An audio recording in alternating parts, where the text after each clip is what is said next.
Drafting an All-American team is always fun, but here's the wrinkle today. You can only take one player from each conference.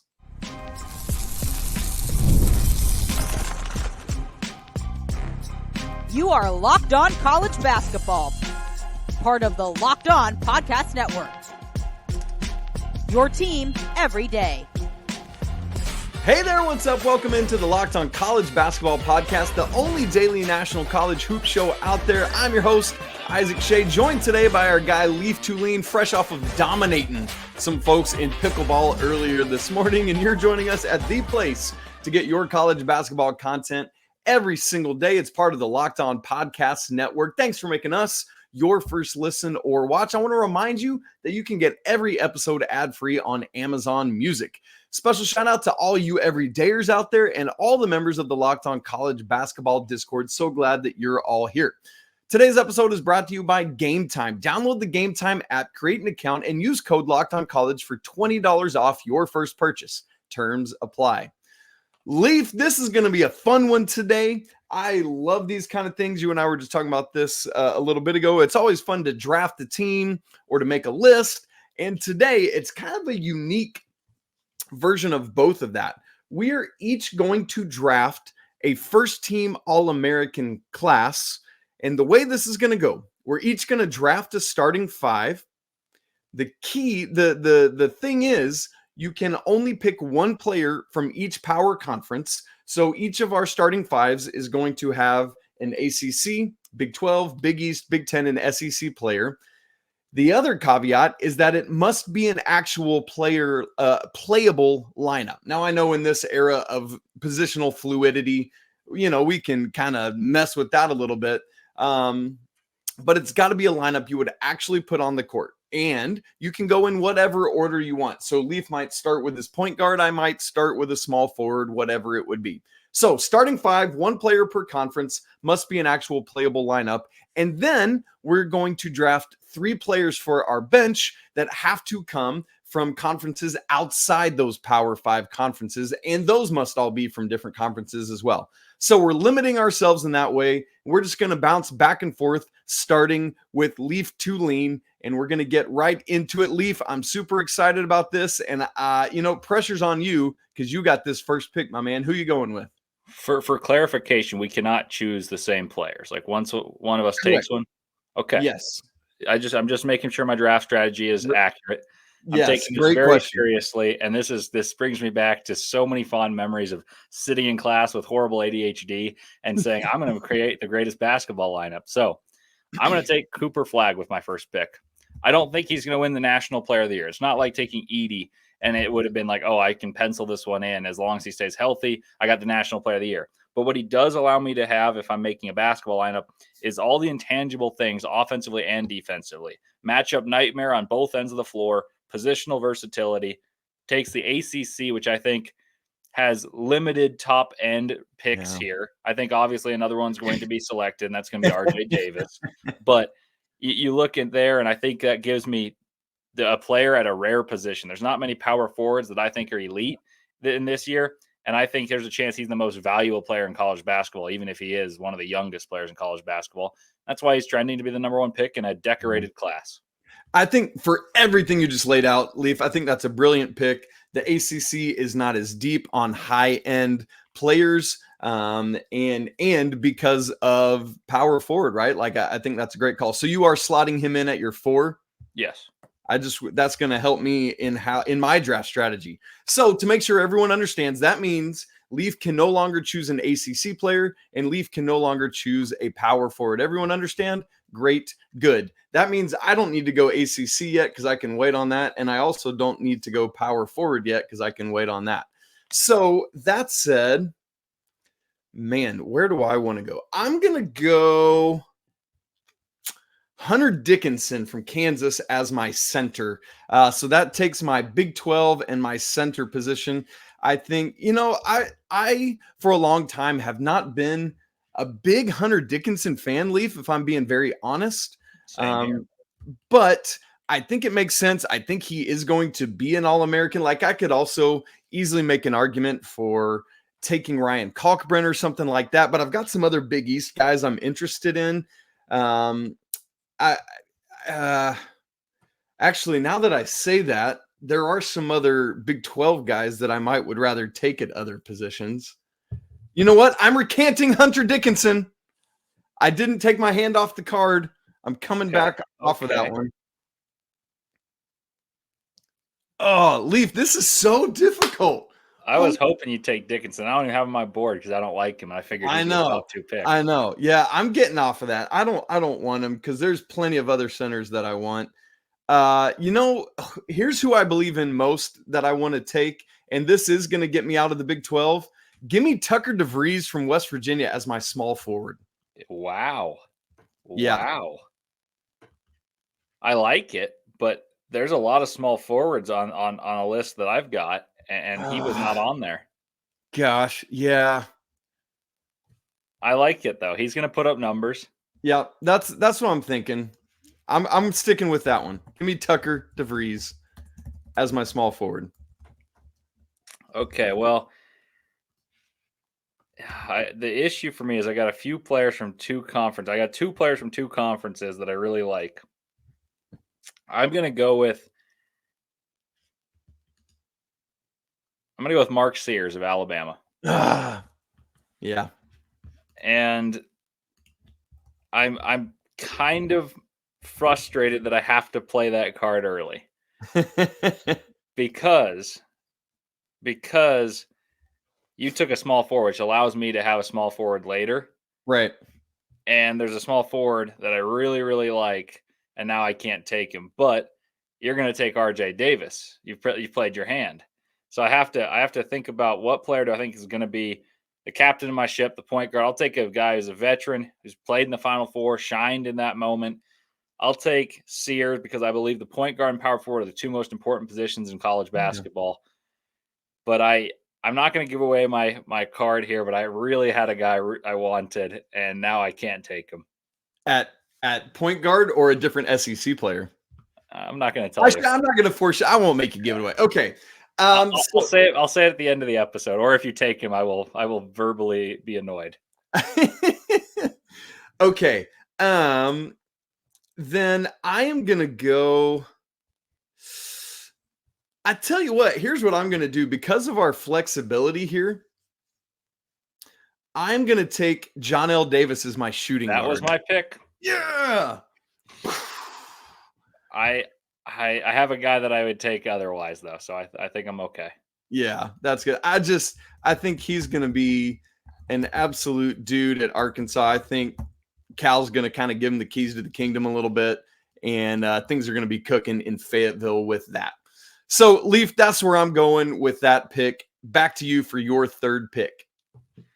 Yeah, that was going to be my pick instead of Sears, but I was going to play him at the 3 and play a little small ball. Oh, I like that.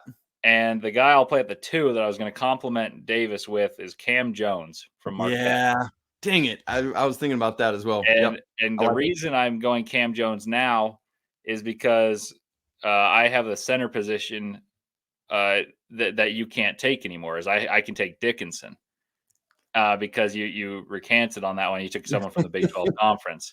So I wasn't planning on having Dickinson, but I'm going to have that be a later pick. But let me give the rationale on Cam Jones. Cam Jones, I think, inherits the reign from Kolek as the guy with the ball. And I know that would sound like a point guard, but he's going to play next to Stevie Mitchell, who will handle the ball handling. Even Sean Jones will come back. But Cam Jones is going to lead the Big East in scoring. He's going to be on a team that's going to be a top 3 seed, I think, even though they lost Kolek and Iguodaro. I think he's going to be a first-team All-American who scores 21 points, 5 boards, 5 assists, and gets himself selected in the first round of the NBA draft. So I really like this pick. I'm pretty thrilled he was available at this slot. I would have liked to pair him with John L. Davis, though. Yeah, that's great. That's really good. I like Cam Jones. I was very seriously considering him there. So what have I've got a 2 and a 3. So I need a 1, a 4, and a 5. And what conferences have I done? I've got Big 12 and I've got SEC. Okay. Let me go on to, center is wide open. Neither of us have taken a center yet. There's lots of possibilities. You know what? That means neither of us can take Janai Broom. That's wild because we both used our SEC picks. Yeah. That's crazy. Okay. Leaf, I've got my Big Ten wide open. Okay, here's what I'm going to do. I'm going to go Big Ten, and I just want a big, imposing presence. I'm going to take Vlad Golden as my center. Okay. I like it. Out of Michigan. Okay, yep. There we go. That's my 5, Vlad Golden. That's it. See, the interesting thing about Golden is how much is he going to get the ball? Because if he has the FAU volume, I love the pick.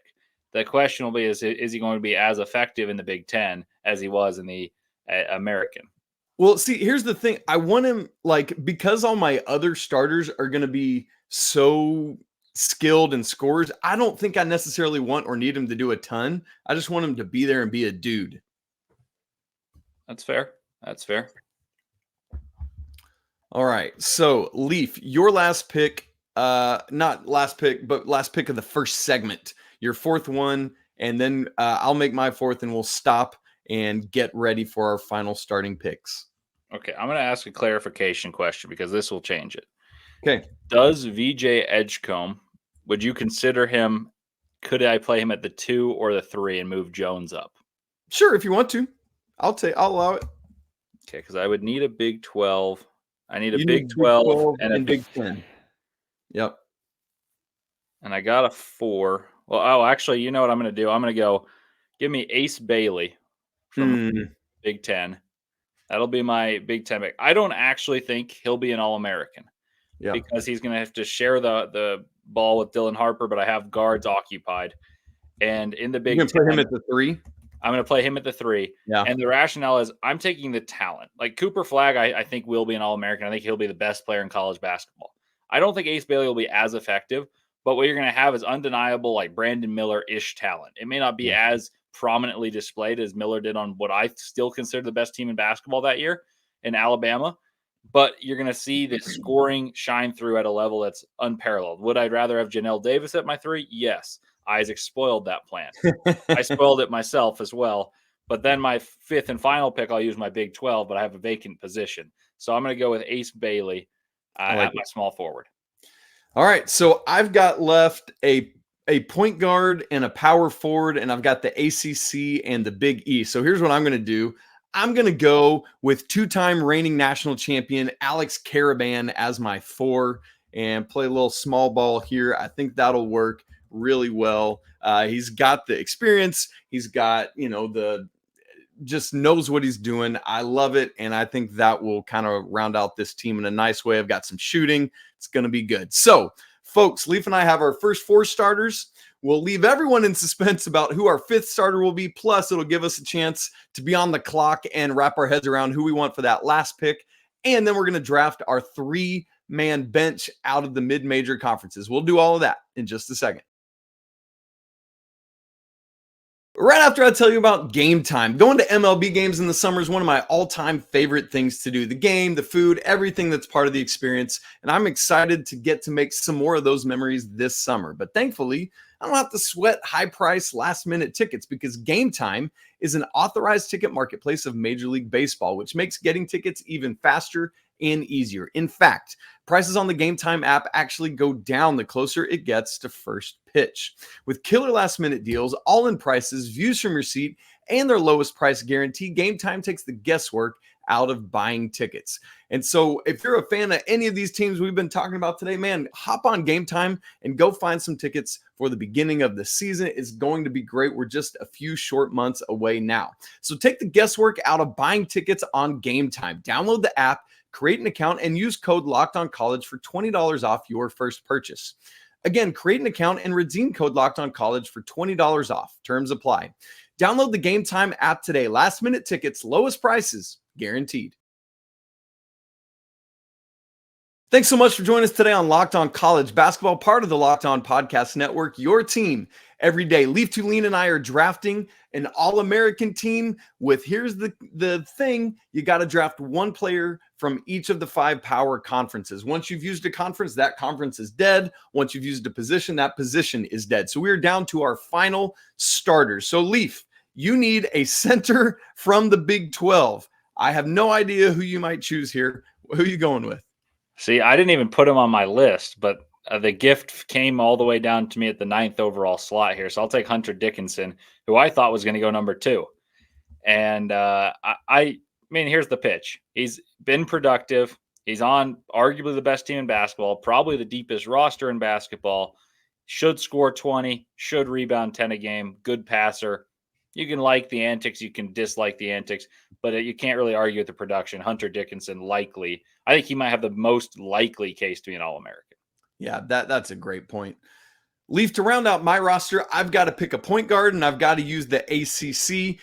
Hunter Salas could be a good option. There are several others. I'm actually going to take reigning ACC Player of the Year, RJ Davis. I know he's actually the 2 for his current team, but he's played so much point guard in his time at North Carolina when Elliot Cadeau's on the bench. He still goes to point guard. So I think it's very fair for me to shift him to my 1 and be my point guard. There we go, Leif. We'll recap these in a little bit, but let's go on now to our 3-player benches. So, folks, as a reminder, we're each going to pick 3 bench players, and they've got to be from conferences outside the Power 5. And yet again, you can only use a conference once. So you couldn't pick 2 guys from the A10, for example. I don't know. So, Leif, you get the first pick. Who you going with to start your bench? I really like this one. I'm very happy I thought of it recently. Tyon Grant Foster. Dang it. I hate you so hard. That was the right pick, I'm pretty sure. I think he's got a legitimate chance from a true mid-major in the WAC. I think there's a real chance he's a All-American, like true All-American, not here's the one. If you were to make a group of honorable mentions, I think he's got a real chance of being a first or second team All-American.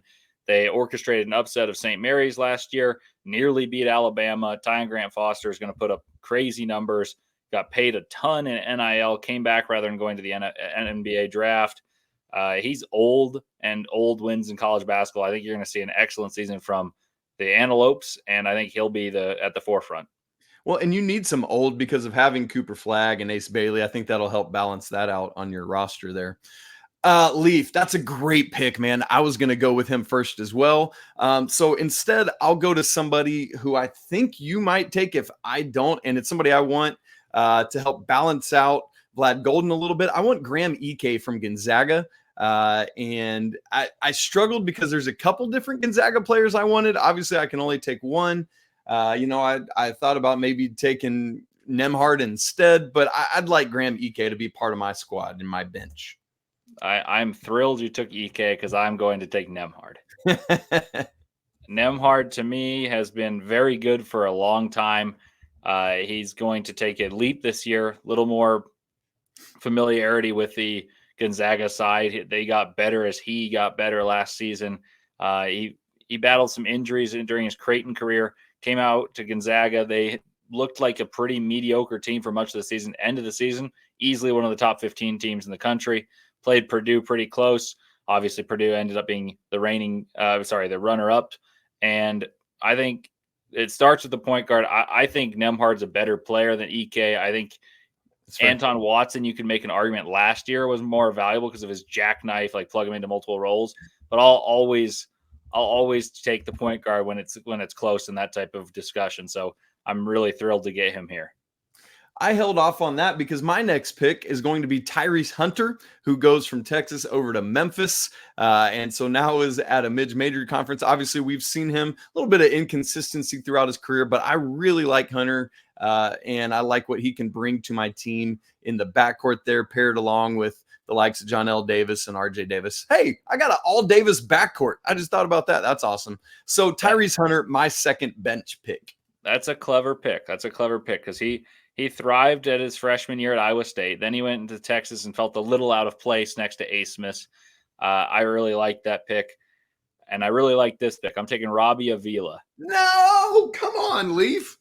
Yeah, Robbie Avila. I got all 3 of my targets off the bench. I'm thrilled. He's going to the Billikens with his coach, formerly of the Indiana State Sycamores. That's a team that should have been in the tournament with kind of limited resources and Terre Haute. And they should have made the tournament, and they proved it by winning the NIT. This is a team that scored the ball at will. He was the focal point. Everyone came their nicknames for him. Kareem Abdul-Jabbar. You got all of these different nicknames. He's like the Jokic of college basketball.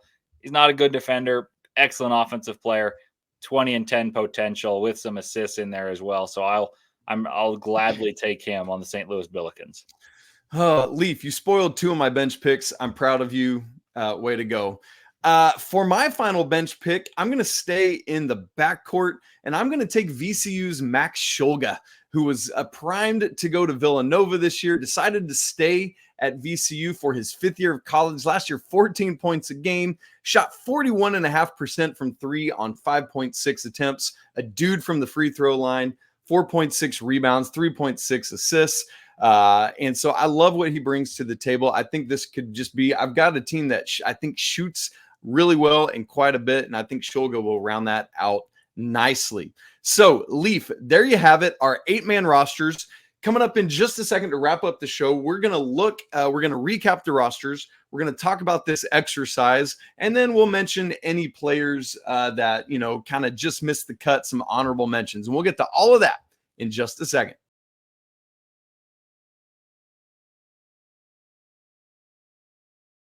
All right, Leif, let us recap the rosters that we each picked. Your starting point guard, Mark Sears from Alabama. That's your SEC pick. Cam Jones is your starting shooting guard from Marquette. That's your Big East pick. Ace Bailey, the freshman at Rutgers, is your Big Ten pick at the 3. Your 4 is freshman Cooper Flagg from Duke. That's your ACC pick. Hunter Dickinson is your 5 out of the Big 12. My team, the starting point guard, RJ Davis, is my ACC pick from North Carolina.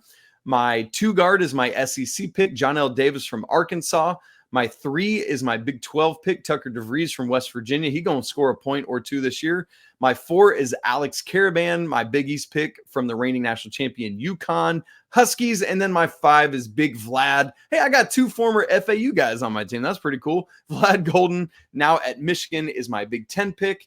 And then our benches. Leif has Tyon Grant Foster from Grand Canyon out of the WAC, Ryan Nemhard from Gonzaga from the WCC, and Robbie Avila from now St. Louis out of the A10. I love that we both had an A10 pick. That's awesome. My bench is Graham Ike from Gonzaga, a West Coast choice, Tyrese Hunter out of now Memphis, an AAC choice, and then Max Schade from VCU, an A10 choice. Leif, interesting that we didn't have anybody from the Mountain West. That's kind of intriguing to me and some of these others. As we did this exercise, Leif, what did you find most difficult about it? Probably ordering how I wanted to take the picks and based on position. I kind of had a ranked system of who I wanted and who I would complement different players with. The change was I thought you were going to take Dickinson, and once you didn't, I had to kind of go on the fly. If I could have one pick back, I think I would not have taken Sears at 2. I would have taken John L. Davis at 2, and then I would have liked to have still gotten Cam Jones. So maybe I would have had buyer's remorse in that case if he would have taken Jones as a response. But I wanted to complement those 2 together. And then I think there's more point guards than there were wings that I had faith in. So I think I took a point guard too early, but I really like my squad. I think other than not getting Janelle Davis, I feel very happy about who I got. Yeah, I'm with you. The 1 and the 2 position, like point guard and shooting guard, felt much more deep than did 3, 4, or 5. It feels like to me. And the beginning of this draft was a lot more difficult because of the nuance of both limiting position and conference. Because once we got down to like our final 2 picks, it's like, oh, I've only got these 2 conferences and these 2 positions. And so you're kind of at a, you've backed yourself into a corner there through the rules. This would be really interesting to do, just you and I was fun. I think it would be even more difficult and probably more intriguing with like 4 people to do this. That would get insanely difficult to be able to do. So Leif, let's talk about some guys that didn't quite make the cut, but maybe easily could have. You got anybody else kind of on your big board that you were looking at that we didn't take? There are a couple I personally like. You mentioned while we were on there, You mentioned Janai Broom. I think he's got a great chance. He'll probably play more minutes than he did this past season for a really good Auburn team. He's got it, right? You'd think so, because they didn't platoon, but they weren't far off from platooning and playing a lot of different bodies. I think there's a few other SEC guys. Wade Taylor comes to mind. Walter Clayton of Florida. There's going to be people that say Nelson from Bama. I personally don't see it. If someone from Bama, not named Mark Sears, gets it, I would look out for Stevenson. I think I agree. I think he's going to be a breakout guy. I think he'll be a top 20 pick in the NBA draft. I don't know if that turns into college basketball All-American status, but that's just my basketball brain in this. Yeah. And then I mentioned Dylan Harper in passing, but I already had a guard. Yeah. And then VJ Edgecombe would be the other freshman I would look at. So those are the guys I had on my list that we didn't take. Yep, I'm right with you. If I had picked my power forward out of the SEC, it would have been Jaron Stevenson. I believe in him a lot more than Grant Nelson, who just, maybe Nelson in year 2 at Bama is more consistent. He just never really got fully there to what we had seen previous to when he came to Alabama. A couple others I liked. I mentioned Hunter Salas as a potential point guard. I love your VJ Edgecombe pick. A previous Baylor guy, LJ Cryer, was an interesting pick at a shooting guard position for me, or AJ Storr at the 3, maybe small forward pick. We talked about Ryan Kalkbrenner. Neither of us got him. In the Big East, I like Kadary Richmond as maybe a point guard to have taken. Wooga Poplar, I thought about switching him to my 3 and playing him there as a small forward. I could have taken Braden Smith as my Big Ten choice at the point guard. I know you don't like him. I think he'll have. I do like Braden Smith. I just don't see him as the player others see him as. I got you. Okay. I listened to a podcast recently about All-Americans, and he was like a shoo-in for people. I think he's nowhere near as good as on his own without Zach Edey, until proven otherwise, that he's not as close to 4 or 5 point guards that we've listed, even in passing. Yeah. We talked about the mid-major guy. I'd take Nembhard over Braden Smith. Ooh. I think Sears, Davis, Dylan Harper. Yeah. I think even there's a chance Boogie Flan's unbelievable at Arkansas. And then you mentioned Salas. You mentioned Hunter. I would say Hunter's kind of where I draw it. I'd probably put Smith ahead of him.